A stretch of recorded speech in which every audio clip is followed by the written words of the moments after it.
하나님 보시기에도 하나님이 잘 보십니다. 하나님은 나의 힘이요 하나님은 나의 힘이요 구원자요 구원자요 내 방패이십니다. 내 방패이십니다. 오늘은 사순절 두 번째 주일을 맞이해서 예수님의 두 번째 순환 예고에 대해서 말씀을 드리겠습니다. 지난주 여러분 첫 번째 예수님의 순환 예고, 순환은 여러분 뭔지도 아시죠? 예수님께서 십자가에서 고난당하시고 그리고 3일 만에 이제 부활하시는 그 순환에 대해서 예고를 미리 하고 계시는 내용이죠. 그런데 우리가 이제 다음 주에는 예수님의 세 번째 순환 예고에 대해서 살펴볼 텐데, 자, 우리가 사람도 본인이 세상을 떠나기 전에 자녀들에게 하는 게 있죠. 그게 뭡니까? 유언이에요. 그 유언은 아무 때나 하지 않습니다. 이제 내가 너희들을 못 보니까 너희들은 앞으로 꼭 이렇게 살아야 된다. 이런 사람이 돼야 된다. 그래서 자녀들은 어떻게든지 그 부모님의 유언을 지키려고 노력을 합니다. 왜? 이제 그 부모님을 볼 수 없으니까. 부모님의 말씀을 들을 수 없으니까. 마음에 새기고 그 부모님의 유언을 지키려고 노력하면서 살아가게 되는 거죠. 이게 바로 인간이라는 거죠. 다른 동물이라면 유언을 할 필요도 없죠. 그냥 먹고 마시고 즐기고 그러다가 끝나게 되는 것이 일반 동물들의 세계입니다. 그런데 하나님의 형상을 입은 우리들은 틀리죠. 하물며 육신의 부모님의 이런 유언을 지키기 위해서 노력을 하는데 천지만물을 창조하신 우리 예수님의 이 유언과 같은 이 마지막 이 고난을 당하셨을 때 그 말씀을 우리는 마음판에 새기면서 살아가야 될 줄로 믿습니다. 첫 번째 예수님의 순환 예고 마가복음 8장 20절에서 38절 여러분 기억하시는지 모르겠습니다만은 첫 번째 너희는 사단의 일을 생각하지 않고 사람의 일을 생각해야 된다. 두 번째 이 사단은 우리가 십자가를 지지 못하게 한다. 그리고 사단은 넘어지게 하는 자다. 그러니까 사단을 조심하라. 그렇게 말씀하셨습니다. 그리고 두 번째 오늘 예수님의 순환을 예고를 하시면서 우리에게 또 하시는 말씀이 있어요. 너희는 이런 사람이 되어야 된다. 이것을 말씀하고 있습니다. 어느 교회 유치부 주일학교 때 분반 공부 시간에 선생님이 아이들에게 질문을 했습니다. 어린이 여러분, 여러분들이 살고 있는 그 집을 다 팔아서 교회 헌금하면 천국에 갈 수 있습니까? 그랬더니 애들이 아니요! 그랬어요. 자, 그러면은 교회 와서 매일 청소하고 여러분들이 정리정돈을 잘하면은 천국에 갈 수 있습니까? 그랬더니 역시 이번에도 아니요! 그랬어요. 그러면 여러분들이 그렇게 좋아하는 여러분들의 반려동물을 사랑하고 친구를 사랑하고 부모님 말씀도 잘 들으면 천국에 갈 수 있습니까? 그랬더니 이번에도 여전히 아이들은 이구동성으로 아닙니다. 그랬어요. 여기에 신이 난 선생님이 드디어 내가 마지막 질문을 할 때가 되었다. 자, 그러면은 어떻게 해야 천국에 갈 수 있습니까? 그랬어요. 근데 갑자기 조용해요. 그러더니 5살 먹은 꼬마아이가 손을 번쩍 든대. 선생님! 죽어야 천국에 갑니다. 주일학교 이 선생님은 예수님을 믿으면 천국에 갔습니다. 라는 질문을, 대답을 기대하고 질문을 했는데 이 아이는 그날 배운 성경 말씀을 잘 이해하지 못했는지 죽어야 천국에 간다. 그렇게 대답한 겁니다. 여러분 그렇다면 이 5살 먹은 이 아이의 대답이 틀렸을까요? 생각해보면 정답입니다. 천국에 가려면 예수를 믿어야 하지만 어쨌든 죽어야 됩니다. 그래서 이 아이의 대답은 또 다른 진리가 숨어져 있습니다. 천국에 가기 위해서 예수를 구세주로 믿어야 합니다. 여러분 동의하십니까? 그러면 어떻게 믿어야 돼요? 어떻게? 내가 죽어야 됩니다. 내 고집, 내 교만, 내 자랑을 가지고 천국에 갈 수가 없습니다. 그렇다면 이 5살짜리 꼬마 아이의 대답이야말로 정답 중에 정답이에요. 그런데 오늘 말씀 보면 예수님의 제자들은 아직도 그 정답을 모르고 있습니다. 그 진리를 모르고 있습니다. 예수님은 오늘 말씀을 보게 되면요. 두 번째로 대부분의 성경은 그 순환 예고에 대해서 두 번째 순환 예고라고 여러분이 가지고 있는 성경이 기록되어 있습니까? 요즘 성경은 너무나도 여러분 이해하기 쉽게 잘 기록해 놨어요. 바로 이 두 번째 예수님께서 말씀하신 내용이에요. 자, 31절 보시면은 이에 제자들 가르치시며 또 인자가 사람들의 손에 넘겨져 죽임을 당하고 죽은 지 3일 만에 살해라는 하는 것을 말씀하셨다. 두 번째로 인자가 사람들의 손에 넘겨져 죽임을 당하고 죽은 지 3일 만에 살아나리라 하셨는데 제자들은 그 말씀을 깨닫지도 못하고 예수님께 묻기조차 두려워하고 있습니다. 자, 9장 9절에서 10절도 보세요. 자, 같이 있습니다. 그들이 산에서 내려올 때 예수께서 경고하시되 인자가 죽은 자 가운데서 살아날 때까지 본 것을 아무에게도 이르지 말라 하시니 그들이 이 마음에 들며 서로 문의하되 죽은 자 가운데서 살아나는 것이 무엇일까 하고 제자들은 예수님을 따라다니면서 예수님이 사람들의 손에 넘겨져 죽고 3일 만에 다시 살아난다는 것을 모르고 있습니다.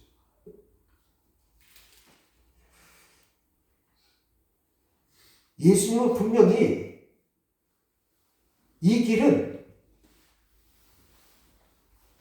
인간적인 생각으로 볼 때는 실패의 길입니다. 왜? 십자가에서 죽으시니까. 그런데 바로 예수님은 이것이 흥하는 길이다. 왜? 예수님이 죽은 지 3일 만에 다시 살아나기 때문에. 그런데 제자들은 예수님이 죽는다는 것만 생각하는 거예요. 그래서 이해를 못하고 묻기도 주저하고 심지어는 바로 두려워하고 있습니다. 그래서 오늘은 예수님이 원하시는 사람이 어떤 사람인가 거기에 대해서 알아보고 함께 은혜를 나누도록 하겠습니다. 한번 따라 하실까요? 자, 화면을 보시고 예수님은 예수님의 마음을 알고 주님으로 모시기를 원하십니다. 자, 30절에서 34절을 다시 한번 읽겠습니다. 자, 천천히. 그곳을 떠나 갈릴리 가운데로 지날새 예수께서 아무에게도 알리고자 아니하시니 이는 제자들을 가르치시며 또 인자가 사람들의 손에 넘겨져 죽임을 당하고 죽은 지 3일 만에 살아나리라는 것을 말씀하셨기 때문이다. 그러나 제자들은 이 말씀을 깨닫지 못하고 묻기도 두려워하더라. 가버나움에 이르러 집에 계실새 제자들에게 물으시되 너희가 길에서 서로 토론한 것이 무엇이냐 하시되 그들이 잠잠하니 이는 길에서 서로 누가 크냐고 쟁론하였음이라. 여러분, 이 마가복음 9장은요 예수님의 공생애 중에서 가장 하이라이트에 해당되는 부분입니다. 마가복음 9장 앞부분에 어떤 내용이 있었습니까? 예수님은 제자들에게 변화산에서 영광스럽게 변형된 모습을 보여주셨고 그리고 산에 내려와서는 귀신 들린 아이의 그 병도 고쳐주셨습니다. 여기서 이 변화산은요 헐몬산입니다. 헐몬산. 바로 이스라엘의 최북단에 있는 바로 헐몬산입니다. 만년설이 있는 헐몬산이에요. 우리나라로 치면은 저 백두산에 해당되는 그런 산이 변형된 변화산을 말하고 있습니다. 그리고 예수님이 그 변화산에서 내려와서 귀신 들린 아이를 고쳐주고 이제 십자가를 지시기 위해서 고난의 길을 가시기 위해서 남쪽 갈릴리로 지금 쭉 내려오고 계십니다. 이미 예수님의 유명세가 많은 사람들에게 알려졌기 때문에 사람들이 인산인해를 이룰 것이 불보듯이 뻔한 일이에요. 그래서 예수님은 아무에게도 알리지 않았어요. 30절 다시 보실까요? 그것을 떠나 갈릴리 가운데로 지날 때 예수께서 아무에게도 알리고자 아니하시니. 지금 십자가의 길을 가시는데 많은 사람들에게 그 사실을 알릴 필요가 없어요. 왜? 사람들이 왜 따라옵니까? 병 고치기 위해서. 자기 문제를 해결하기 위해서. 근데 예수님은 지금 그런 상황이 아니에요. 예수님은 오직 뭐만 생각하십니까? 십자가만 생각하십니다. 그리고 이제 갈릴리 지역을 이제 통과를 하시게 됩니다. 그러면서 하신 말씀이 복음 중에 복음, 가장 핵심을 말씀하고 있어요. 31절 다시 보실까요? 자, 시작. 이는 제자들을 가르치시며 또 인자가 사람들의 손에 넘겨져 죽임을 당하고 죽은 지 3일 만에 살아나리라. 네, 여기까지. 예수님의 사람들에게 잡혀 넘겨져 죽임을 당하고 죽은 지 3일 만에 살아나리라. 여러분, 이것은 매우 중요한 말씀입니다. 복음의 핵심입니다.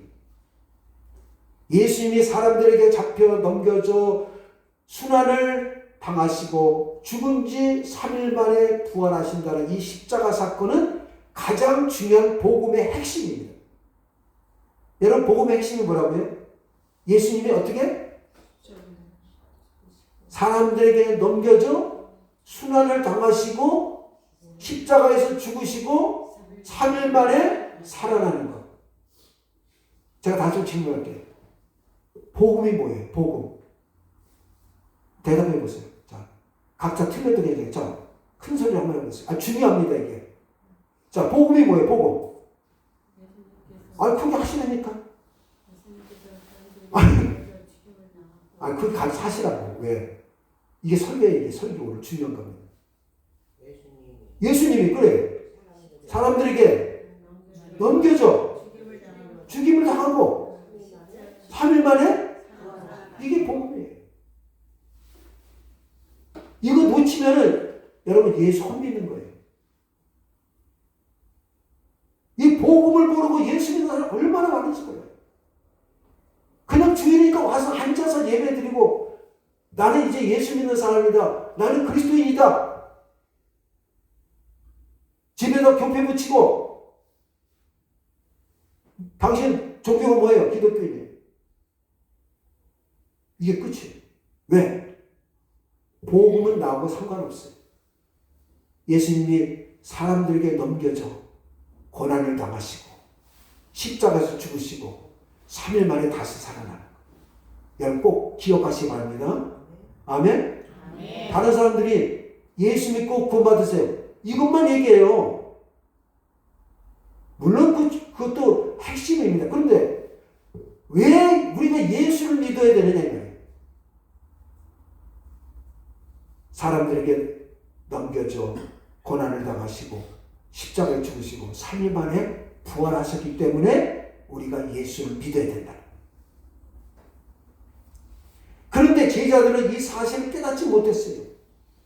그러다가 갈릴리 근처 가버나움 어느 집에 들어가 예수님이 잠시 쉬시면서 그렇게 질문하십니다. 너희들이 오는 도중에 서로 논쟁한 것이 무엇이냐?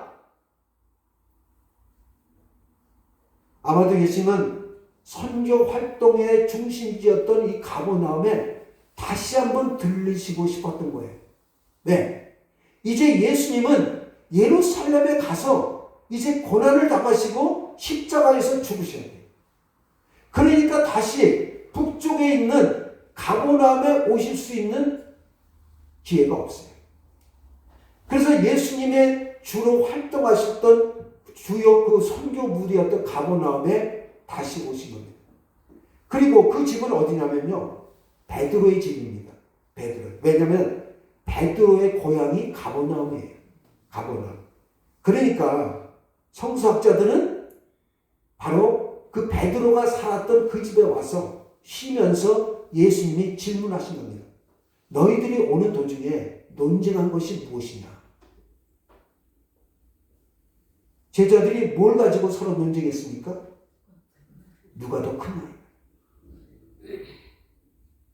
예수님은 내가 예루살렘에 가면은 나는 이제 십자가로 죽을 것이다 라는 사실을 알려주었지만은 제자들은 예수님이 예루살렘에 가서 저 무도한 로마 제국을 이제 무너뜨리고 이제는 지상 왕국을 건설하면은 자신들이 권력을 쥐게 될 터인데 이제 누가 더 높은 자리를 이제 차지하게 될 것인가? 그것을 생각하고 서로 논쟁한 거예요. 예수님은 제자들이 무슨 생각을 했는지, 어떤 대화를 나눈지를 다 아셨지만은 제자들에게 물으신 겁니다. 그래서 일말의 양심이 있었던지 제자들은 선뜻 나서서 말하지 못하고 잠잠했어요. 그래서 34절 보세요. 이는 그들이 잠잠하니. 여러분, 예수님의 마음을 알지 못하고 핵심에서 벗어나 논쟁하는 제자들의 모습을 보시는 주님의 마음은 어떻겠습니까? 예수님은 지금 저 예루살렘으로 왜 가십니까? 왜 가세요? 뭐 하러 가십니까? 응? 십자가를 지기 위해서 가십니까? 그런데 제자들의 관심은 어디 있습니까? 거기 가면은 예수님의 왕이 돼가지고 내가 어느 자리에 앉을 것인가? 거기에 관심이 있습니다. 엉뚱한 근대를 짚고 있어요. 핵심을 짚지 못하고 있어요, 제자들은. 핵심 중에 핵심인데 제자들은 엉뚱하게 인간적인 생각만 지금 하고 있습니다. 가끔 우리 주변에 그런 사람 볼 수 있죠. 핵심에서 벗어나 중요하지 않는 것을 가지고 중요한 것을 여기고 애쓰고 수고하는 사람이 있어요. 여러분, 공부 못하는 사람의 특징이 뭔지 아십니까? 핵심을 몰라요. 핵심을 짚으면은 그 사람은 좋은 성적 얻을 수 있습니다. 그런데 핵심을 모르고 뭐 열심히 공부를 하는데 시험을 보면은 점수가 낮아요. 왜 그렇습니까? 핵심. 여러분, 예수를 믿어도 핵심을 분명히 알아야 됩니다. 예수를 믿는데 엉뚱한 걸 가지고 내가 예수를 믿는다고 생각하면 그 사람은 핵심을 놓치게 되는 겁니다. 자, 32절을 다시 보실까요? 자, 그러나 시작. 제자들은 이 말씀을 깨닫지 못하고 묻기도 두려워하더라. 자, 예수님이 뭐라고 말씀하셨습니까? 나는 사람들의 손에 넘겨져 죽임을 당하고 죽은 지 3일 만에 살아난다. 이 말씀이 무슨 뜻인지 깨닫지 못했다. 그러면은 예수님 도대체 그 말씀이 뭡니까? 예수님이 하시는 의도가 뭡니까? 이렇게 질문해야 되지 않겠습니까? 앞에서 9절 10절에서도 그 변화선에서 내려오면서 예수님 말씀하시는데 그걸 깨닫지 못했잖아요. 그러면 또 여기서도 말씀하시는데 자기의 생각에 사로잡히지 말고 예수님께 질문해야 돼. 그런데 제자들은 물어보는 것조차 두려워서 하지 못하고 있습니다. 여러분, 예수님은 우리가 예수님이 누구신지 제대로 알기를 원하고 계십니다. 한번 따라 하실까요? 예수님은 내가 예수님이 누구신지 제대로 알기를 원하십니다. 그런데 문제는 믿음의 대상인 예수님을 제대로 알지도 못하고 신앙생활하는 것.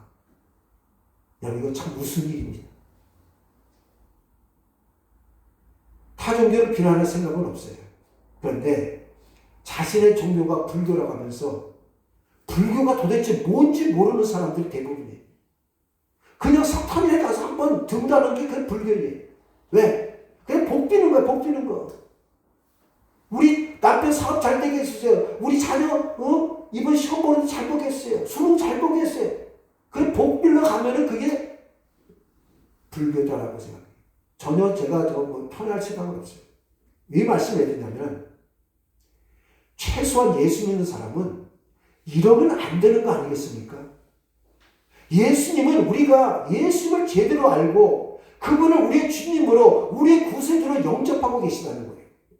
한번 따라하실까요? 예수님은 내가 예수님을 제대로 알고 예수님을 구세주로 모시기를 원하십니다. 여러분, 그러므로 올해는 성경 소리내어 읽기 프로젝트에 동참해서 우리 예수님을 제대로 알고 신앙생활 하시기를 간절히 바라겠습니다. 보세요. 예수님을 모르니까 제자들은 엉뚱한 데 관심을 갖고 있어요. 서로 높아지는 데 관심을 갖고, 그러니까 제대로 깨닫지도 못하고 묻기도 두려워하고 있어요. 왜? 예수님이 자기의 생각과 다른 대답을 하실까봐. 제자들은 예루살렘에 가면은 나는 높은 자리에 앉게 된다는 그 생각이 있는데 예수님은 아니라는 거예요. 사람들의 손에 넘겨져 내가 죽임을 당하고 3일 만에 살아난다. 이것을 알아야지 이 제자들이 예수님의 그 길을 갈 수가 있는데 엉뚱한 데를 지금 짓고 있다는 겁니다.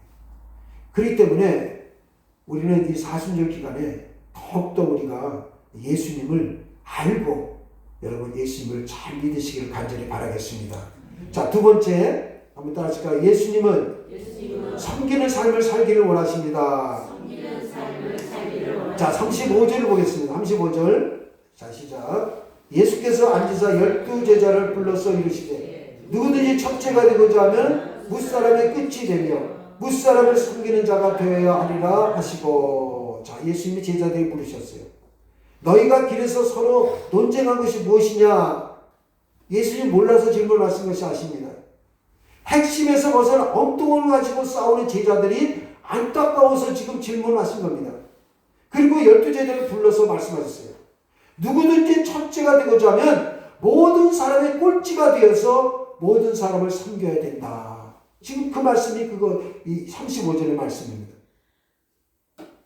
사도 바울은 예수님의 섬기는 삶을 이렇게 표현했습니다. 자, 빌립보서 2장 5절에서 8절의 말씀을 우리 현대인의 성경으로 읽겠습니다. 자, 시작. 여러분은 그리스도 예수님과 같은 마음을 가지십시오. 그분은 본래 하나님의 모습으로 지니고 계셨지만 하나님과 동등하게 되려고 생각하지 않으시고 오히려 자기의 모든 특권을 버리시고 종의 모습으로 사람들과 같이 되어 사람의 모형으로 나타나셨으며 자기를 낮추시고 십자가에 달려 죽기까지 순종하셨습니다. 잘 보세요. 자기의 모든 특권을 버리시고 종의 모습으로 자기를 낮추시고 십자가에 달려 죽기까지 순종했다. 종의 모습으로 순종하셨다. 그런데 우리 민족은요, 서열 문화 때문에 섬김에 익숙하지 못합니다. 서양인과 틀려요. 문화가 틀립니다. 누가 어느 자리에 앉느냐에 늘 신경을 씁니다. 여러 사람이 모이잖아요. 누가 높은 자리, 누가 상석에 앉느냐. 만나면은 나이를 물어봅니다. 너 몇 년생이야? 너 몇 년생이야? 같은 나이라도 너 빨라 늘어요. 같은 성씨는 학년을 따집니다. 같은 학교면은 학번을 따집니다. 검사 판사들도 사법연수원 기수를 따집니다. 그리고 자신보다 낮으면은 상대를 낮추고 옵니다. 왜 그렇습니까? 서열 문화예요. 그런데 이 문화가 교회에도 들어왔어요. 직분을 서열로 생각합니다. 목사가 제일 높고 그 다음에 장로, 권사, 집사, 성도. 아닙니다. 여러분 본래 교회 직분은요 섬기기 위해 주신 거예요. 한번 따라하실까요? 교회 직분은 섬기기 위해 하나님이 주신 은사입니다. 섬기기 위해 하나님이 주신 은사입니다. 자, 에베소서 4장 11절과 12절을 우리 같이 읽겠습니다. 자, 시작. 어떤 사람은 사도로, 어떤 사람은 선지자로, 어떤 사람은 복음 전하는 자로, 어떤 사람은 목사, 교사로 삼으셨으니 이는 성도를 온전하게 하여 봉사의 일을 하게 하며 그리스도의 몸을 세우려 하십니다. 교회 직분은요 그리스도의 몸인 교회를 세우기 위해서 봉사하라고 주신 은사입니다. 한번 따라하실까요? 교회 직분은 그리스도의 몸인 교회를 세우기 위해 봉사하라고 주신 은사입니다. 그러므로 첫째이신 예수님이 꼴찌인 우리를 살리기 위해 꼴찌가 되셨듯이 우리도 꼴찌가 되어 남을 섬기는 삶을 사시기를 소망합니다. 첫째가 되신 그 우리 예수님이 꼴찌인 우리를 살리기 위해서 꼴찌가 될 거예요. 뭐 하기 위해서? 우리를 살리기 위해서. 하나님과 같으신 분이 가장 높으신 분이 가장 낮은 꼴찌인 우리를 살리기 위해서 직접 꼴찌가 되어서 이 땅에 오셨다는 겁니다. 여러분 우리가 꼴찌가 되면요 누가 높여주십니까? 하나님 높여주십니다. 근데 문제는 그거예요. 저건 내가 하는 일이 아니야. 저건 내가 할 일이 아니야. 저건 다른 사람이 하는 일이야. 저건 누가 하는 일이야. 그 사람은 뭐예요? 나는 꼴찌가 아닙니다. 나는 높은 사람입니다. 내가 어떻게 그 일을 합니까? 꼴찌가 아니에요. 꼴찌가 돼야 돼. 목사가 할 일 따로 있고 그거 아닙니다. 다 내 일이야. 다 내 일이야. 다. 휴지가 떨어져도 내 일이에요. 다 내 일이에요. 이게 뭐예요? 꼴찌야. 여러분 꼴찌에게 무슨 특권이 있습니까? 종에게 무슨 명령할 권리가 있어요? 없잖아요. 그렇죠. 분명히 말씀하셨잖아요. 예수님이 자기의 모든 특권을 버리고 종의 모습으로 사람들과 같이 되어 사람의 모양으로 나타나셨다는 거예요. 다 포기하신 거예요. 예수님은. 죽기까지 복종하셨다는 것이 바로 그 뜻입니다. 자, 세 번째. 자, 같이 있습니다. 예수님은 작은 자를 섬기길 원하십니다. 자, 첫 번째. 우리 예수님 말씀하셨잖아요. 자, 36절, 37절 보겠습니다. 자, 시작. 어린 아이 하나를 데려다가 그들 가운데 세우시고 안으시며 제자들에게 이르시되 누구든지 내 이름으로 이런 어린 아이 하나를 영접하면 곧 나를 영접하며 누구든지 나를 영접하면 나를 영접함이 아니요 나를 보내신 이를 영접합니다.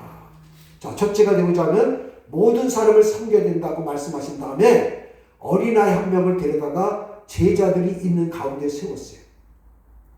여러분 당시 어린아이는요 사람 취급도 못 받았습니다. 사람 수에도 안 들어가요. 무시되었고 쓸데없는 자예요. 여러분 사람들의 인권이요 제대로 인정받는 게 여러분 오래된 줄 아십니까? 채 100년도 안 됐어요. 유럽의 투표권, 여성의 투표권, 우리는 당연한 거라고 생각하잖아요. 1948년 우리나라가 이제 독립국가로서 정부가 수립되었을 때 그때 투표했잖아요. 그때 남자 여자 다 했어요. 모든 나라 그렇게 할 줄 알았어요. 아닙니다. 1940년 돼야만이 여성에게 투표권이 주어졌어요.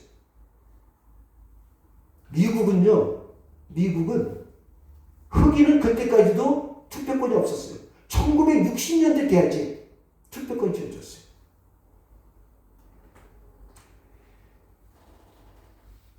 그런데 이 당시는 어떻습니까?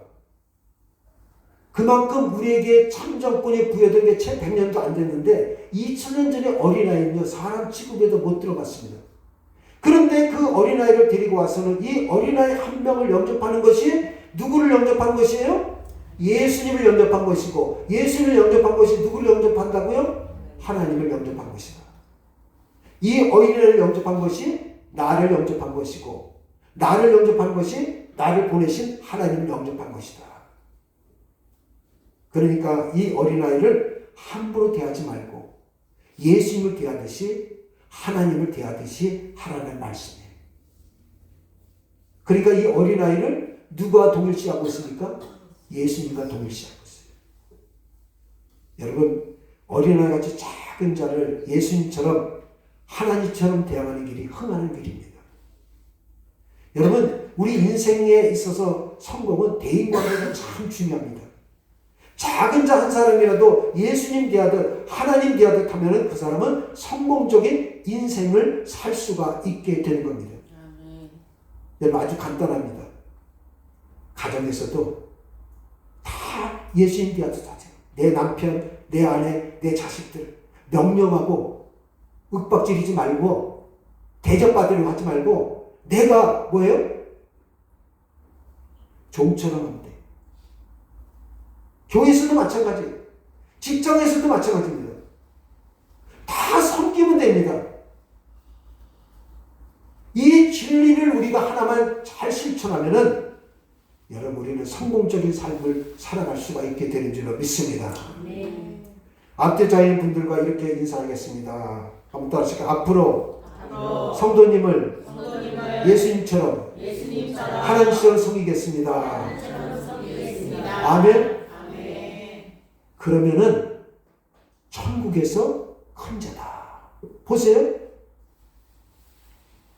자, 35절 보실까요?